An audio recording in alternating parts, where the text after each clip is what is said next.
jinai yra neveiksminga ir nevykdoma, ir kadangi pas mus įstatymų nėra lytiškumo ugdymo išvis įvertinta, tai reikia priimti, pakeisti ar nepakeisti švietimo įstatymą ir įvesti privalomą lytinį ugdymą. Dabar kas atsitiko, kas prisidėjo, kokios grėsmės daugiau. Negu tik tai hormoniniai kontraceptikai ar ne, ir vaikų dvasinis žalojimas ar ne, ir fizinis žalojimas. Kodėl dabar jau atsirado pas juos ugdymas? Girdėjot apie genderizmą? Ką tokį? Gender. Tai būtent, ar ne, kad žmogaus lytis jau nebėra pas mus biologiškai nulemta. Jau nebėra vien tik tai vyrai ir moteris, o žmogus ar ne yra socialinis konstruktas, taip kad jis savo lytį gali keisti, kada tik užsimanęs ir kada panorėjęs. Taip ar ne, jau čia, kaip sakytum, juokas ar ne, nesuvokiama, atrodo, kad tokie dalykai, bet Australijoje jau yra įvesta 50 lyčių, ar ne, Facebook'e mūsų, ar ne, irgi jau galima registruoti save įvardinant būtent 50 lyčių variantas. Tai reiškia, jau, ar ne, mes savo mokykloje apart to lytinio švietimo, kur kalbėjau, ar ne, kad būtent kontraceptikų reklama ir kišimas mūsų vaikams, darome dar ką. Pradedame jiem plauti smegenis, ar ne, kad jie nebesuvoktų, jeigu kalbam, ar ne, lytiškumo ugdymas, tai labai svarbu žmogui suvokti savo prigimtį, savo lytį ir kas tą lyčiai duoda, dabar tampa nebesvarbu, nes žmogus vieną dieną gali jaustis moteriu, kitą dieną vyru, kitą dieną aš, pavyzdžiui, net neįsivaizduoju, kad ten Facebook'e, kiek laiko reikia rūpintis, kol nuspręstum, kas tu esi, išsirinkti ir pasispausti tenai tą žymeklį iš 50 variantų.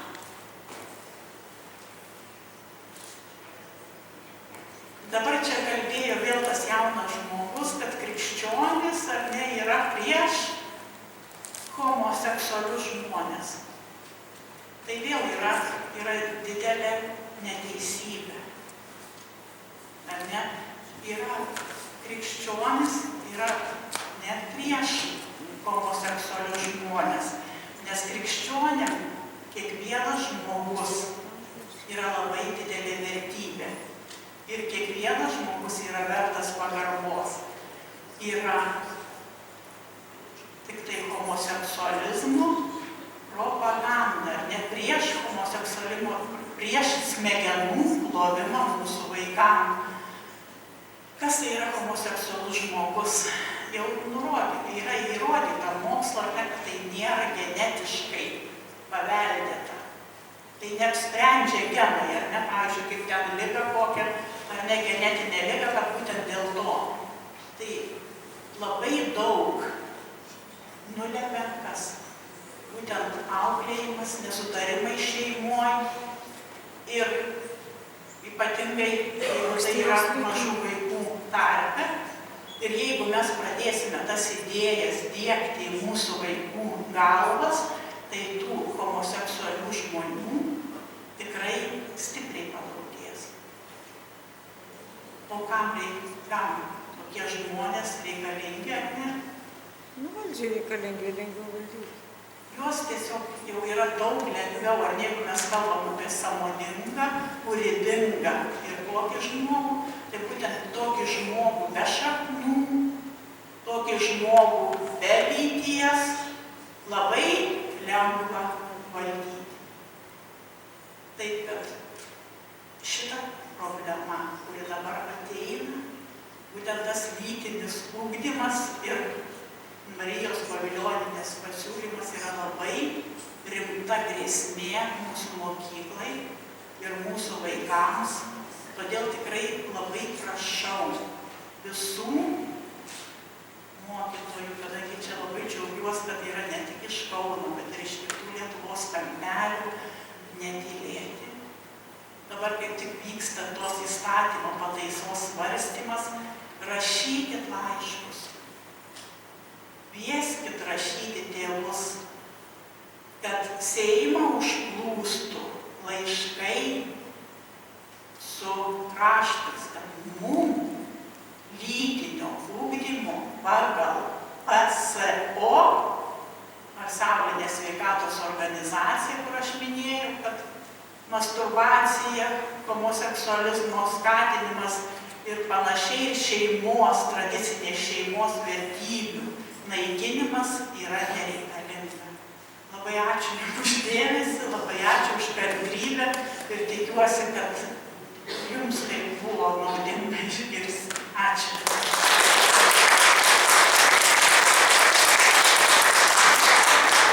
Labai dėkoju Jolitai ir visiems už kantrybę. Ir papildydama Jolitą, tai irgi noriu pasakyti, kad šiuo metu Vytauto didžiojo universitetas ruošia tokią programą, vadinasi Laimingų dienų mokykla, kuri yra skirta būtent mokytojam ir bandom prašyti, kol kas gražiuoju, atvirų diskusijų ir supažindinti su visa programa, kadangi toje programoje tikslai yra iš tiesų pradžioj įžangoje iškelti labai gražus. Ir remiasi irgi tai, kad mokinių psichinė sveikata yra sutrikusi labai ir apie patyčias kalba, tačiau ten yra vienas grėsmingas trečiasis skyrius apie šeimą ir turinį tas visai neatsispindi, bet vertiny iš anglų kalbos tai yra ir pavadinimas gender, lietuviškai vadinasi šeima ir įvairovė ir ten yra iš tiesų griaunamos išvardinti visi pavojai, ką paminėjo Jolita ir net yra sakinys, kad mokytojas mokinius turi išmokyti mąstyti kitaip, negu tai jį mokina jo šeima. Ir iš tiesų tas visas trečiasis skyrius yra labai grėsmingas, mes buvom susitikime su VDU atstovais, jie mums pažadėjo, kad tas skyrius yra keičiamas ir kad mūsų pažindins su juo, bet jau pusę mėnesio kaip nesulaukėm supažindinimo ir kol kas laiškus mūsų ignoruoja, bet mes būsime atkaklūs.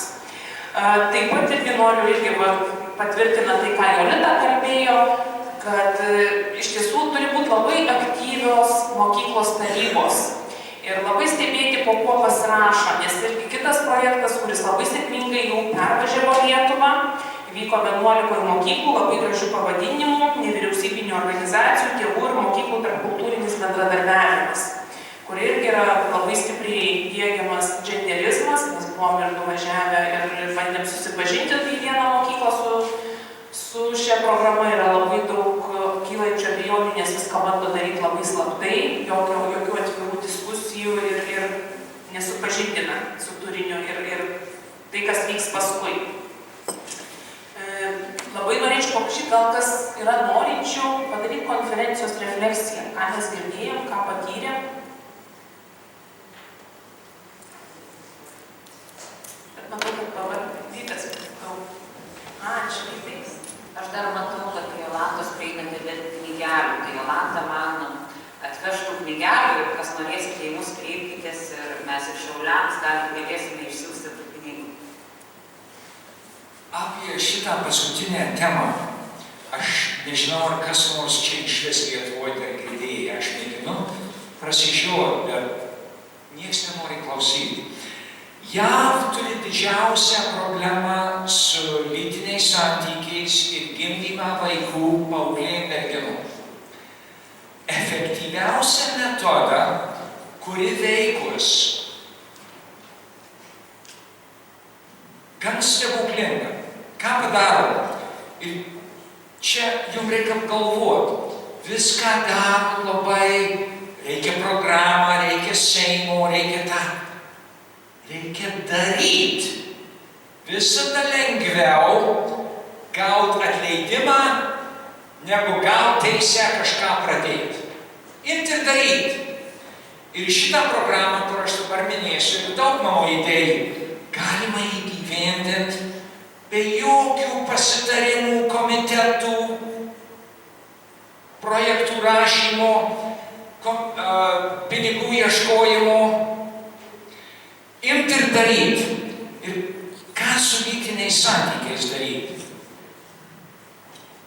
Programą pasiūlius mokytojom pasikviesti susiradus savo draugę į mokyklą, į jos kabinetą, į tą klasę, sykį į mėnesį.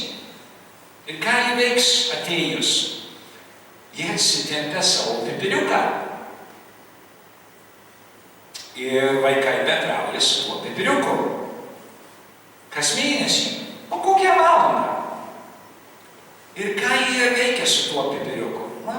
Pipiriukui įdomu, kad čia 20 keletą paauglių jai kreipia dėmesio, su jai žaidžia, glosto. Paaugliam pradeda būti įdomu.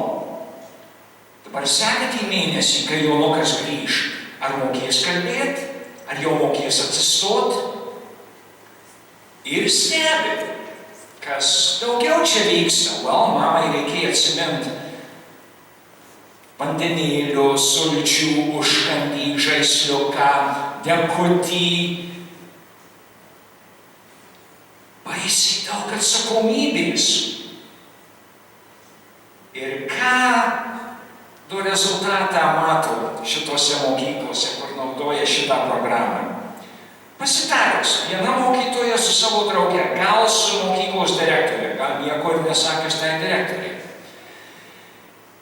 Per 2 metus šitose mokyklose ko nepranyksta paauglių merginų pastojimas. O JAV tai jau daugiau negu pusė vaikų gimsta ne tipiškose, tradiciškose šeimose. Gimsta pavieniai moterim, merginom. Ir baisiai daug paauglių. Vaikai gimdo vaikus Amerikoje. Tai pusę sekundės. Ir kas čia vyksta? Merginos pamato, kai apklausinėtos tyrinėtojų, pamačiau kokią atsakomybę. Ir aš pradėjau savo berną atstumt, arba nors reikalavau tą balioną, bernai apklausinėti irgi panašiai sako. Žinai, aš pamačiau ir aš nepasiruošęs būti tėvu. Tai pradėjau naudoti balioną. Pagalvokit, nereikia visada laukti, prašinėti fondų ir imkit ir darykit, nes niekad nesulauksim teisės kažką naujo išmėginti, jeigu mes tik sėdėsim ir lauksim, reikia imti ir daryti. Ačiū už pasiūlymus. Jeigu kas suvestų, rastų Lietuvoje nors vieną mokytoją drįstant šitą įgyvendinti, kvieskit mane, aš mielai atvažiuosiu, padėsiu pravesti tą pirmą diskusiją. Nes vaikų entuziazmas apie gyvenimą tarp 1 mėnesio ir sekančio susitikimo su tuo pipiriuku. Mokytojos pasakoja, kaip vaikai nuostabiai pradeda interesuotis biologija, kitais gyvenimo vertybių klausimais. Ir aš norėčiau tą procesą matyti, kaip jisai vyktų Lietuvoje. Tai aš mielai važiuočiau į tolimus rajonus dalyvauti, jeigu kas nors sugebėtų įkurti nors vieną šitą programėlę su nors viena mokytoja. Ačiū. Ačiū Vytui. Kas liečia pažymėjimus konferencijos, tai po savaitės, kurie esat nurodę elektroninius paštus, tai mes išsiųsim ir susitarsim, kaip informacija, kad pažymėjimai gauti, ir susitarsim, kaip juos atsiimti. Kas negausit laiško, jeigu nenurodėte elektroninio adreso, tai po savaitės patys galite mums rašyti iš visos kartalės@gmail.com arba skambinti tais telefono numeriais, kurie yra mūsų puslapy ir buvo nurodyti programoje. Dar labai norėčiau pareklamuoti balandžio pradžioje, balandžio 4-6 dienomis vyksiantį socialinės ekologijos praktinį seminarą iniciatyvos ėmimasis. Tikrai atvažiuoja unikalus lektorius Erikas Velke. Tai yra dovana mums Lietuvai, tai, kad mes turim galimybę su juo susitikti ir iš jo mokytis, nes iš tiesų jo mokymai seminarai būna tikrai labai labai brangus, o čia gaunasi mums simbolinį, tikrai, galim sakyti, mokestis, tai daro dovaną. Taip pat noriu irgi pareklamuoti, nes buvo klausimų dėl šeimų stovyklų, kurias organizuoja Šviesos kartalės. Tai Liepos 4-6 dienomis esam numatę datą, kad bus šeimų stovyklos. Ir paskui po poros dienų turėtume turėti ir jaunuomenės stovyklą. Tai irgi sekite mūsų tinklalapį ir tikrai tą informaciją rasite. Dar yra likę keli pažymėjimai nuo praėjusios konferencijos pas mus. Tai irgi tikrai kreipkitės ir jie yra, jie niekur neprapuolė, jie yra pas mus. Ir gal labai trumpai pabandysiu aš pati padaryti refleksiją konferencijos. Tai, kad ką šiandieną mes girdėjom, kad užsidėt akcentus, tai nuo pat pirmojo pranešimo, ką girdėjom, kad kuo daugiau atimsim sprendimo teisę iš jaunuolių, tuo mažiau savarankiški jie bus. Turim kuo daugiau tos sprendimo teisės jiems duoti. Meilę Lietuvai turim ugdyti ne per prievartą. Tam, kad ugdyti patriotiškumą, galim pasirinkti įvairias formas. Kas įvyksta, kai pradedam kalbėti apie gerą mokyklą? Ir ką mes laikom gerą mokyklą? Turim sutarti dėl krypties ir sudaryti sąlygas skleistis unikalumui mokyklose. Ir visada turime permąstyti savo tautiškumą, permąstyti save besikeičiančiame pasaulyje, kad galėtume būti pavyzdžiui jaunuomeniai. Esam praradę vertybę klausytis, daug šnekančių, mažai klausančių. Ir užsisukam kalbėjimosi rate. Net buvo, dabar neatsimenu, kuriam pranešime pasakyta, kad 70% mokytojas kalba pamokos metu, o turėtų būti, Mažvydas, Gražvydas pasakęs, o turėtų būti atvirkščiai. Turim susikurti kokybės sampratą, kad turėtume atsvaros tašką, kas yra gera mokykla ir kokioj mokykloje yra gera, nes priešingų atveju yra tik tai skaičiukai, bet nežinom su kuo lyginti. Klaida turi būti priemonė mokymuisi, bet ne bausmės įrankis. Mokymasis turi būti centre, kaip Naujojoje Zelandijoje. O išoriai turi būti tai, kas padeda pasiekti to, kas yra centre. Žinom daug metodų, bet nėra nuostatos, kaip tai pasiekti. Ne visada mokam pritaikyti metodus. Ir kaip be būtų gaila, pagal matavimus nuo 25 metų pradedam kristi į duobę pagal mokymosi rezultatus ir norą mokytis. Ir komunikacija dažnai pas mus yra vienpusė. Nes esminių dalykų tampa tai švietimo sistemoje, kokius 20 autorių įtraukti į mokymosi procesą, bet ne tai, ko iš tiesų mes norim išmokyti savo jaunimą. Buvo iškeltas klausimas, kiek brandos pažymėta brandos atestate ir ar jis vertas taip vadintis. Išgirdau klausimą, pasakymą tokį, kad dažnai irgi išgirstam, kad mokiniai pagyvens vėliau, o dabar turim pasiruošti egzaminui. Tačiau mūsų vaikai gyvena jau šiandieną. Taigi, kam suorganizuoja mokyklą? Vaikui ar suaugusiam? Koks turi būti iššūkis? Jei jis per tolimas, tai nekils iniciatyvos jo siekti. Jei per arti, nevilios. Iššūkis turi skatinti tobulėti. Ir tam, kad mokytume vaiką, mes jį turim pirmoje eilėje pažinti. Kol nepažįstame, tai keliausim klystkeliais ir situacija vesi konfliktą.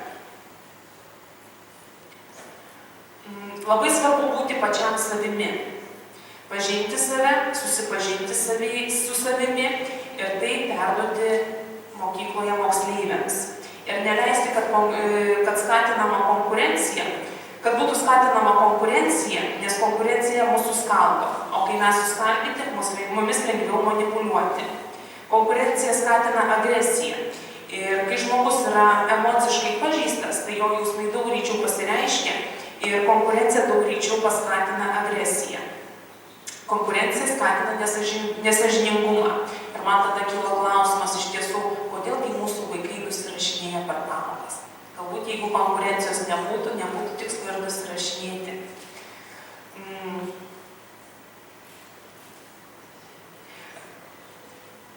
Išgirdau taip pat, kad turime kurti aplinkas, kad konfliktų nekiltų, kad būtų visų poreikiai patenkinti. Tam turim pažinti save ir tai pažinsim savo vaikus.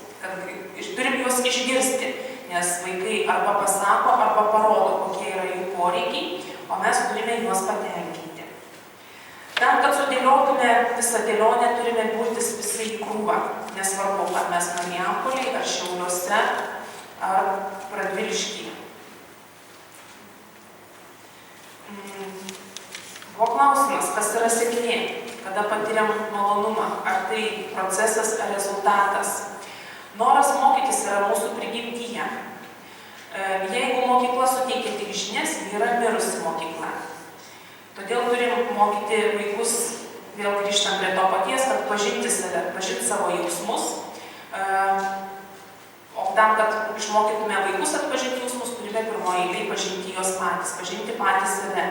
Turim nusibrėžti savo atsakomybės ribas, už ką aš atsakau. Už savo vaikus, už savo klasę, už mokyklą, už švietimo sistemą, už Lietuvą, už visą pasaulį. Turim vėl priartėti prie esmės, kas mes esame. Nes kiekvienas iš mūsų esame atsakingi už kuriamą aplinką. Turime kurti džiaugsmą.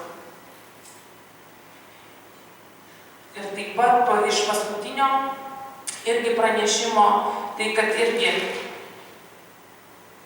turim labai stebėti, kokie yra mūsų tikslai. Ir ar tikslų siekimas, ir ar mūsų veiksmai atitinkas tikslų tų tikslų, kurie yra iškelti. Tai galbūt turbūt būtų tiek. Ir ačiū.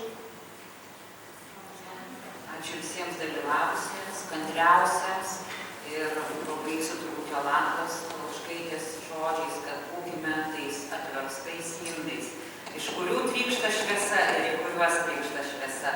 Šviesa niekada nesibaigia, jei ją dalinamės, dalinkimės ir apsijungkime toje šviesoje. Sėkmės jums.